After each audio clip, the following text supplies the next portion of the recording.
Robert Swan Muller III is born August 7, 1944 in New York City. Raised in Philadelphia, Muller spends his formative years at the prestigious all-boys prep school, St. Paul's, in Concord, New Hampshire. He was a fun guy.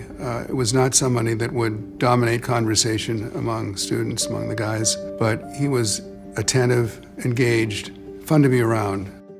He was exceptionally accomplished as a student and as an athlete, but he was completely unpretentious, even self-effacing, quiet, and just very authentic as a person.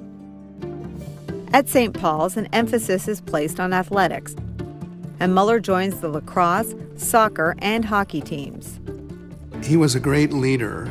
You could tell from playing with him that winning the right way was important to him. At a school full of the bright and ambitious, Muller stands out. But he is not the only future DC fixture in his class. One of Bob Muller's classmates was John Kerry, who obviously had a distinguished career in his own right. John was more of an openly ambitious young man. John Kerry was, in some ways, a more forceful or more visible character in the school, but Bob Muller got a sort of outsized level of respect for how quiet and unpretentious he was. After graduation, Muller enrolls at his father's alma mater, Princeton. As he had at St. Paul's, he's on the lacrosse team and becomes friends with an upperclassman named David Hackett. It's a relationship that will shape the rest of his life. He was not necessarily the best on the team, but he was a determined and a natural leader. David graduated that spring and was far from our thoughts as we went on to our senior year.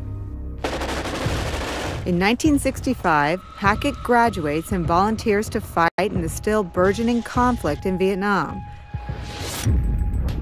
After volunteering for a second tour, he's killed in the spring of 1967 by a sniper's bullet.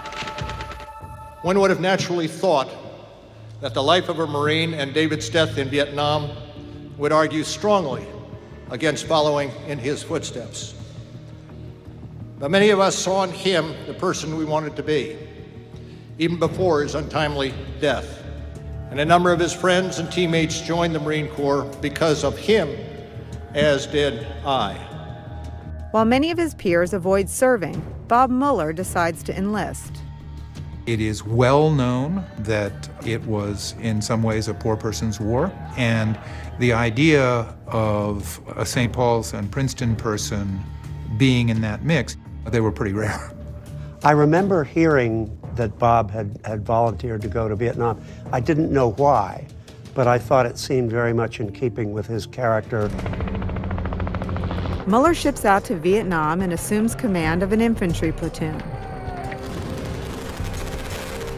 On December 11, 1968, just weeks after his deployment, his men come under heavy fire.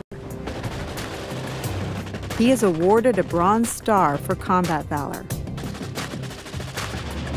His Bronze Star citation in part read, "Second Lieutenant Muller moved fearlessly with complete disregard for his own safety." 4 months later, in April of 1969, Muller's platoon is attacked by the Viet Cong. During the ferocious firefight, he is shot through the thigh by an enemy AK-47. Despite his injury, Muller refuses to withdraw until his men are out of harm's way. The incident earns him a Purple Heart. I always did consider myself fortunate to have lived through the war in Vietnam, and there were many men such as David Hackett who did not.